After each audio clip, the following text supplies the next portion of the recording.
ಸಮಾಜ ಸೇವಾ ಕ್ಷೇತ್ರದ ಡಾಕ್ಟರ್ ತೇಜಸ್ವಿನಿ ಅನಂತಕುಮಾರ್ ಅವರು, ನಾಡೋಜ ಡಾಕ್ಟರ್ ಮನು ಬಳಿಗಾರ್ ಅವರು ಮತ್ತು ಶ್ರೀಮತಿ ಪವಿತ್ರ ಹಳಕಟ್ಟಿ ಹಾಗೂ ಶ್ರೀಮತಿ ಶೀಲಾ ಹಳಕಟ್ಟಿಯವರು ತಮ್ಮೆಲ್ಲರ ಸಮ್ಮುಖದಲ್ಲಿ ಪೂಜ್ಯ ವಚನ ಪಿತಾಮಹ ಫಾಗು ಹಳಕಟ್ಟಿಯವರ ಭಾವಚಿತ್ರಕ್ಕೆ ಪುಷ್ಪ ನಮನವನ್ನ ಸಲ್ಲಿಸುವುದರ ಮೂಲಕ ಅವರ ಜನ್ಮದಿನವನ್ನ ಆಚರಿಸ್ತಾ ಇದ್ದಾರೆ. ನಾವೆಲ್ಲರೂ ಅವರಿಗೆ ಭಕ್ತಿ ಗೌರವದಿಂದ ನಮಿಸೋಣ.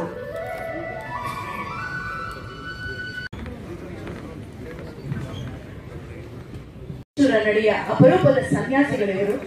ಸಾಳೆಹಳ್ಳಿಯ ರಾಷ್ಟ್ರೀಯ ನಾಟಕೋತ್ಸವ ಕನ್ನಡ ನಾಟಕಗಳನ್ನ ಹಿಂದಿಯಲ್ಲಿ ಕಲಿಸಿ ಭಾರತ ರಂಗ ಸಂಚಾರ, ಭಾರತೀಯ ರಂಗಭೂಮಿಯ ಇತಿಹಾಸದಲ್ಲೇ ತಮ್ಮ ಪರಿಶ್ರಮ, ಜನಪರ ಕಾಳಜಿ, ವೈಚಾರಿಕತೆ, ರಂಗಾಸಕ್ತಿ, ಸಾಹಿತ್ಯದ, ಧಾರ್ಮಿಕ ಮತ್ತು ಸಾಂಸ್ಕೃತಿಕ ಒಲವು ಹೀಗಾಗಿ ಸಹೃದಯರ ಗಮನವನ್ನು ಸೆಳೆದಿರುವಂತಹ ಡಾಕ್ಟರ್ ಪಂಡಿತಾರಾಧ್ಯ ಶಿವಾಚಾರ್ಯ ಸ್ವಾಮೀಜಿ ವಚನ ಪಿತಾಮಹ ಫಾಗು ಹಳಕಟ್ಟಿ ರಾಷ್ಟ್ರೀಯ ಪ್ರಶಸ್ತಿ 2024ಕ್ಕೆ ಭಾಜನರಾಗಿದ್ದಾರೆ. ಅವರಿಗೆ ನಿಮ್ಮೆಲ್ಲರ ಪರವಾಗಿ ಈ ಗೌರವವನ್ನು ಸ್ವೀಕರಿಸುವುದಕ್ಕೆ ಅಭಿನಂದನೆಯನ್ನು ನಮ್ಮ ಚಪ್ಪಾಳೆಯ ಮೂಲಕ ಸ್ವಾಮಿಗಳಿಗೆ ಸಲ್ಲಿಸೋಣ.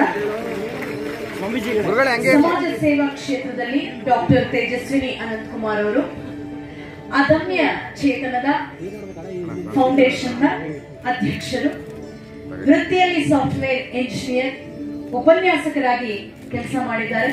ಸಾಮಾಜಿಕ ಸೇವೆಗಾಗಿ ಲಾಭರಹಿತವಾದಂತಹ ಅದಮ್ಯ ಚೇತನವನ್ನು ಕಟ್ಟಿದ್ದಾರೆ. ಈಗ ಶಾಲೆಗಳಲ್ಲಿ 2 ಲಕ್ಷಕ್ಕೂ ಹೆಚ್ಚು ಮಕ್ಕಳಿಗೆ ಮಧ್ಯಾಹ್ನದ ಊಟವನ್ನ ಅಂದ್ರೆ ಅನ್ನ ದಾಸೋಹವನ್ನು ಮಹನೀಯರು. ಅಷ್ಟೇ ಅಲ್ಲ, ಶ್ರೀ ಶಂಕರ ಕ್ಯಾನ್ಸರ್ ಫೌಂಡೇಶನ್ ಟ್ರಸ್ಟಿಗಳು ಅತ್ಯಾಧುನಿಕ ಹಾಸ್ಪಿಟಲ್ ಕ್ಯಾನ್ಸರ್ ಚಿಕಿತ್ಸೆಗಾಗಿ ಮಾಡಿರುವಂತಹ, ಇನ್ನು ಹೇಳ್ತಾ ಹೋದ್ರೆ ಡಾಕ್ಟರ್ ತೇಜಸ್ವಿನಿ ಅನಂತಕುಮಾರ್ ಅವರು ಇಂತಹ ಒಂದು ಸಾಮಾಜಿಕ ಕಾರ್ಯವನ್ನು ನೆರವೇರಿಸಲಿ ಅಂತ ನಾವು ಅವರಲ್ಲಿ ಕಳಕಳಿಯಿಂದ ಮನವಿ ಮಾಡಿಕೊಳ್ತೀವಿ. ಅವರಿಗೆ ಮತ್ತೊಮ್ಮೆ ಅಭಿನಂದನೆಗಳು.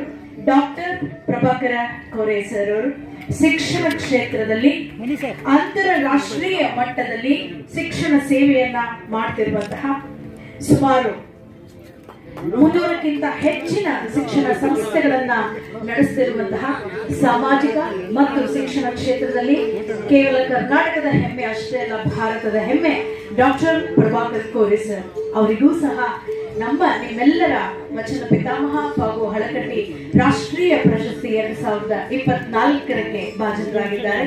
ಅವರಿಗೆ ನಮ್ಮ ಚಪ್ಪಾಳೆ ಮೂಲಕ ಅಭಿನಂದನೆಯನ್ನ ಸಲ್ಲಿಸೋಣ. ಮೇಡಮ್, ನೀವು ಸರ್ ಸ್ವಲ್ಪ